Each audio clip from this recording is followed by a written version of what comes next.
पहाड़ टीवी और मैं हूं आपके साथ स्मिता पटवार। चलिए रुक करेंगे उत्तराखंड की तमाम बड़ी खबरों का, लेकिन उससे पहले एक नजर आज की हेडलाइंस पर। उधम सिंह नगर की किच्छा में खाद्य पूर्ति अधिकारी के कार्यालय से चोरी हुए लैपटॉप का पुलिस ने 24 घंटे में किया खुलासा, आरोपी गिरफ्तार। उत्तराखंड में पतंजलि की 5 दवाओं पर धामी सरकार ने लगाया बैन, रामदेव बोले अब तक नहीं मिली आदेश की कॉपी। उत्तरकाशी में जीवित वृद्धा को दिखाते अमृत, पेंशन की पड़ताल करने पर खुला राज। रामनगर वन प्रभाग के अंतर्गत पड़ने वाले सीतावनी पर्यटन जोन में जिप्सियों की संख्या सीमित करने के संबंध में कल अमगढ़ी, पाटकोट, भलौन आदि क्षेत्र के ग्रामीणों ने डीएफओ कुंदन कुमार को ज्ञापन सौंपा। वहीं ग्राम प्रधान मनमोहक पाठक ने कहा कि डीएफओ कुंदन कुमार द्वारा सीतावनी जोन में जिप्सियों की संख्या सीमित करने का कदम उठाया गया था, जो अपने आप में स्वागत योग्य है। उन्होंने कहा कि लेकिन हमें ज्ञात हुआ है कि राजनीतिक दलों के लोगों द्वारा उक्त संख्या को बढ़ाने का प्रयास किया जा रहा है। उन्होंने कहा कि वाहनों की संख्या बढ़ाने से स्थानीय लोगों को काफी परेशानी का सामना करना पड़ता है, जिससे हमेशा जाम की स्थिति बनी रहती है। देखिए, सीतावनी जो इको टूरिज्म जोन है, इसका भी 1 नवंबर से इसको स्टार्ट किया गया है पर्यटकों के लिए। तो इसमें वाहनों की संख्या निर्धारित की गई है और उसी संख्या के हिसाब से जो हमारा टेढ़ा गेट है और पवलगढ़ गेट है, वहाँ से वाहनों को प्रवेश दिया जा रहा है। तो इसमें अभी जो कुछ जिप्सी वाहन जो संचालक हैं, उन्होंने 2-3 दिन पहले ज्ञापन दिया था कि जो पीडब्ल्यूडी की रोड है टेढ़ा से भंडार पानी तक, उसमें और अधिक संख्या में वाहनों को प्रवेश दिया जाए। और आज कुछ वहाँ के जो स्थानीय गांव के लोग हैं और जनप्रतिनिधि हैं, वो आज आए थे। उन्होंने अभी ज्ञापन दिया है। उनका कहना है कि इसको पीडब्ल्यूडी की सड़क पे इनको प्रवेश न दिया जाए। तो उनका ज्ञापन ले लिया गया है और इसमें इसको जो है उच्च स्तर को भेजा जाएगा। ये आपको आपके संज्ञान में डालना है कि हमारे यहाँ जिप्सियों की संख्या जो है सीमित करने का हमने एक प्रस्ताव डीएफओ साहब को दिया था। उससे जो हो रहा है कि हमें स्थानीय लोगों को काफ़ी परेशानी का सामना करना पड़ा है। जिप्सियाँ 100-150 की तादाद में सुबह की पारी में और 100-150 शाम की पारी में चल रही, जिससे स्थानीय लोगों को जाम की स्थिति से गुजरना पड़ रहा है। तो हमने डीएफओ साहब से निवेदन किया था कि आप इसकी संख्या सीमित कर दीजिए। और दूसरे में यदि आपने टूरिज्म को बढ़ाना है, देखिए टूरिज्म बहुत अच्छी चीज़ है, ये आर्थिक उत्तराखंड की जो है आर्थिक व्यवस्था का आधार है, रीढ़ है। लेकिन उसके लिए आपके पास ट्रैक प्रॉपर नहीं है। आप पीडब्ल्यूडी की रोड में जो है टूरिज्म 150 गाड़ियाँ डाल रहे हैं और ये आपके संज्ञान में है कि बेताल घाट से लेके पाटकोट तक का मोटर मार्ग 15 से 18 ग्राम सभाओं के लोगों की इसमें आवाजाही है। तो उससे जो है टीचर जो है विद्यालय में समय नहीं पहुँच पा रहा है। हम लोग जो हमारे किसान लोग हैं वो समय पर मंडी नहीं पहुँच पा रहे हैं, क्योंकि सुबह 3 बजे घर से उठते हैं कि समय पर जो है मंडी जाएंगे तो अपनी फसल का उचित मूल्य प्राप्त होगा।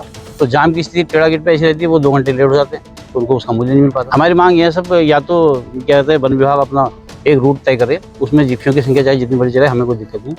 राज्य महिला आयोग की अध्यक्षा कुसुम कंडवाल ने कोटद्वार स्थित कोटद्वार कोतवाली में महिला हेल्प डेस्क का निरीक्षण किया। कोटद्वार दौरे पर पहुंचने के बाद कुसुम कंडवाल ने कहा कि उनकी प्राथमिकता है कि वो राज्य के दूरस्थ ग्रामीण क्षेत्र की महिलाओं की आवाज बन सके, क्योंकि पहाड़ी क्षेत्र की महिलाएं महिला आयोग के देहरादून कार्यालय नहीं पहुँच सकती है। सबसे पहले तो मैं ये कहना चाहूँगी कि मेरा खुद का मानना है कि मैं दूरस्थ ग्रामीण क्षेत्र तक जाना चाहती हूँ। और आज मेरा कार्यक्रम दुगड्डा के किसी गांव में बना हुआ है। मैं सोचती हूँ कि गांव तक पहुँचूँगी, कि गांव की महिलाओं तक अपनी बात रख पाऊँगी कि वास्तव में महिला आयोग करता क्या है। इसी संदर्भ में मैं निकली थी, तो मैं कोटद्वार में मुझे रुकना हुआ, तो मैंने यहाँ पे थोड़ा सा, क्योंकि बार बार मेरे पास शिकायतें आती हैं तमाम जगह से। महिला हेल्पलाइन में हमारी समस्या नहीं सुनी जाती है, हमें ढंग से नहीं सुना, हमारी एप्लीकेशन एक्सेप्ट नहीं की जाती है, महिलाएं दर दर भटकती रहती हैं। और मैं बार बार सभी पुलिस प्रशासन से बार बार कहती रहती हूँ कि आप महिलाओं को सुने। अगर वो अपनी कंप्लेंट लेके आई हैं तो उसे एक्सेप्ट तो करें, आप जांच करें गलत कौन है सही कहे हैं, लेकिन कम से कम वो भटके तो नहीं। अब जो वास्तव में बहुत पीड़ित होती है, वो बेचारी भटकती रहती है, फिर वो जब बार बार आ भी नहीं सकती, यहाँ तक आना उसके लिए संभव भी नहीं हो पाता है बार बार आना। इसलिए मेरा बार बार इन लोगों से कहना है, सबसे कहना है कि भाई आप पहले महिला की कंप्लेंट ले लें और उसे संतुष्टि हो जाए, फिर उसमें आप देखें कि वास्तव में गलत कौन है सही कौन है। और मुझे लगा ज़्यादातर कुछ महिलाएं तो इतनी पीड़ित होती हैं कि वो बेचारी, उनके पास संसाधन भी नहीं होते, आने का किराया भी नहीं होता है, किसी तरह से वो यहाँ तक पहुँच पाती हैं, पुलिस थाने तक पहुँच पाती है और वहाँ भी उन्हें नहीं सुना जाता है। इसलिए तो महिला आयोग सख्ती से इसमें काम कर रहा है। सरोवर नगरी नैनीताल के उत्तराखंड उच्च न्यायालय ने अंकिता भंडारी हत्याकांड की जांच सीबीआई से कराने को लेकर दायर याचिका पर सुनवाई की।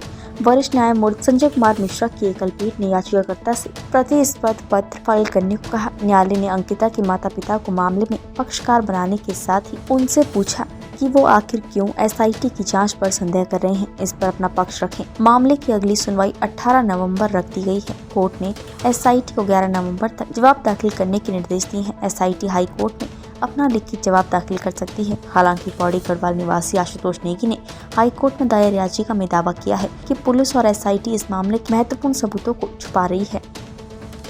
युवा कल्याण, शिक्षा, खेल और पंचायती राज विभाग के संयुक्त तत्वाधान में ब्लॉक कोटाबाग स्तरीय खेल महाकुंभ का शुभारंभ कालाडूंगी विधायक वंशीधर भगत ने किया। ज्ञान प्रकाश इंटर कॉलेज धामोला में शुरू हुए महाकुंभ के पहले दिन शुक्रवार को एथलेट प्रतियोगिता आयोजित हुई।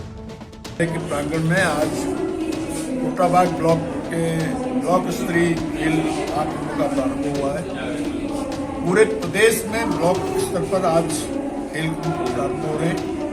अभी तक ये ग्राम इकाई न्याय पंचायत पर खिलाड़ियों ने खेला, छठ के यहाँ ब्लॉक में आए हैं। इसके बाद जिला स्तर पर जाएंगे, उसके बाद प्रदेश स्तर पर जाएंगे। तो एक अच्छा कार्यक्रम प्रदेश के अंदर हो रहा है। खेल शरीर के लिए भी जरूरी है, दिमाग के लिए भी जरूरी है। दोनों चीज़ें इससे विकसित होती हैं और जो खिलाड़ी इसमें भागीदारी कर रहे हैं, मेरी उनके प्रति शुभकामनाएं हैं। और जो इसमें निकल सकते हैं ठीक है, जो नहीं निकल सकते वो आगे की तैयारी करें। इसमें कोई मन मसोड़ने की जरूरत नहीं है कि हम नहीं निकले, हाथ पाँव नहीं फेंकने, लेकिन आगे की तैयारी करें। ये ब्लॉक स्तरीय महाकुंभ चल रहा है। ये ज्ञान प्रकाश धामोला में हमारे सारे इवेंट हो रहे हैं। आज एथलेटिक्स के इवेंट होंगे, जिसमें ट्रैक इवेंट होंगे और आपके थ्रोज के इवेंट होंगे, जंप के होंगे। कल हमारे टीम इवेंट हैं कबड्डी, खो खो और वॉलीबॉल, और लास्ट दिन हमारा फुटबॉल और बैडमिंटन की प्रतियोगिता। डोईवाला के दूधली देहरादून बाईपास रोड पर लगातार रफ्तार का कहर देखने को मिल रहा है। सड़क कम चौड़ी होने के कारण इस सड़क पर लगातार हादसे हो रहे हैं। बुधवार को भी दूधली के नागल ज्वालापुर में तेज गति से जा रही कार ने एक स्कूटी को टक्कर मार दी थी, जिसके बाद स्कूटी सवार स्कूली लड़की की घटना के बाद मौत होने से क्षेत्र के लोगों में बहुत गुस्सा था। क्षेत्र की तमाम महिलाओं के साथ जनप्रतिनिधियों और क्षेत्र के लोगों ने अपने गुस्से का इजहार करते हुए दूधली सड़क पर सांकेतिक जाम लगाकर शासन प्रशासन के खिलाफ प्रदर्शन भी किया। सर बिल्कुल, ये आप देख लो ना, छोटा सा बच्चा, अब ऐसे तो बहुत एक्सीडेंट हो चुके हैं यहाँ। अब वो ये सबसे मेन जरूरी है, चौड़ीकरण होता तो इतने एक्सीडेंट ही नहीं होते। यहाँ सत्यवाला से हमारे यहाँ तक देख लो, हमारी नज़रों के सामने ही हमारे इसी इलाके में 5-6 हो गए ये। अब इतने छोटे से बच्चे ऐसे एक्सीडेंट होते, सिर्फ 100 रुपये बचाने, 150 रुपये बचाने के चक्कर में टोल टैक्स की स्पीड तो आप पूछो मत। किसी स्कूटर और किसी कार वाले की स्पीड तो आप पूछो मत, मतलब हवा में रहते हैं वो। अगर आगे से चौड़ीकरण नहीं होता, वो तो फिर हम धरने में बैठेंगे। हमारी बिटिया गल गई है, यहाँ मर गई है, उसके बाद बीएसएफ का जवान मरा। हर हफ्ते यहाँ पर कोई ना कोई घटना हो रही, कोई ना कोई दुर्भाग्य हो रहा। हमारी दूधली रोड चौड़ीकरण के लिए पूर्व मुख्यमंत्री ने घोषणा करी थी, लेकिन कोई घोषणा रही है, चौड़ीकरण नहीं हुआ। ये केवल 10 फुट का रोड है, ये जंगल के हाथी का क्षेत्र है, शांति प्रिय क्षेत्र था, लेकिन यहाँ पर हर रोज घटना हो रही, कोई ना कोई मर रहा है। ये हमारे लोग केवल लाश ढोने के लिए है या उनका दाह संस्कार करने के लिए है। हमारा आक्रोश है कि जो टोल प्लाजा बिल्कुल धरातल में कुछ नहीं हो रही, कोई गवर्नमेंट काम नहीं कर रही। ये टोल प्लाजा जब से बनाया, भारी वाहन इधर टोल बचाने के लिए आ रहे हैं, उनको रोक रहे। शासन प्रशासन ने कोई काम नहीं करा। हम उसका पुरजोर विरोध करते हैं। और जो रोड चोरी आज हम सांकेतिक धरना दे रहे हैं, तो सांकेतिक जाम है, लेकिन अगर ऐसी व्यवस्था रही, हम रोड जो हमारा नेशनल हाईवे उसे जाम करेंगे। ये महिला ऐसे नहीं आई है, इनका दर्द है। हाँ जी, सड़क चौड़ीकरण होना चाहिए और हमारे जो ये भारी वाहन चल रहे हैं उन पर रेगी होनी चाहिए। भारी आदमी आ रहे हैं यहाँ से सड़क पर यूज कर रहे हैं, नहीं, सड़क चौड़ी होनी चाहिए सर। कल एक बच्चे का एक्सीडेंट हुआ, वो लड़की ऑन द स्पॉट यही खत्म, मेरे हाथों में खत्म हुई है। मैंने तो उसे अपने हाथों से सीधा किया, उसके नाक मुंह सबसे इतना ब्लड निकल रहा था जैसे कि कोई सावर नहीं खोल देते। इस तरह से नहीं होना चाहिए, गाड़ी वाले देखते ही नहीं है। अभी कुछ दिन पहले हमसे ही बोला गया, टू व्हीलर वाला यहाँ से ओवरटेक करा था, हमें बोलता है अगर अपनी जान बचानी तो साइड हो जा, मैं नहीं हटूंगा। तो आप सोच लीजिए, यहाँ सड़क पर टोल टैक्स के चक्कर में सारे लोग यहीं से आ रहे हैं। कम से कम यहाँ पे एक चौकी बननी चाहिए, जिससे कि वाहनों की यहीं पे वो हो, कुछ ना कुछ ताकि थोड़ा वाहन बड़े वाहन वहीं से। हम ये रोड का चौड़ीकरण चाहते हैं सर, और हम टोल टैक्स वालों को इधर से नहीं आने देंगे। नहीं, कल आज हमारा धरना कम है, कल दिन भर हम धरना रखेंगे यहाँ पे। हमारी कल यहाँ पे बच्ची मरी, हमें बड़ा दुख है, किसी की गोद उजड़ गई है यहाँ पे। दूध लेने जाते इतने रोड क्रॉस नहीं होते थे, गाड़ी इधर से आवा जान हो रही है, इनके टोल टैक्स बिठाने के लिए लोग इधर से आ रहे जा रहे हैं। टोल टैक्स जब से पड़ा, हम लोगों के बच्चों को हमें बाहर निकलना मुश्किल हो गया यहाँ से। उत्तराखंड की तमाम बड़ी खबरों में फिलहाल इतना ही। बाकी खबरों के लिए देखते रहिए पहाड़ टीवी। नमस्कार।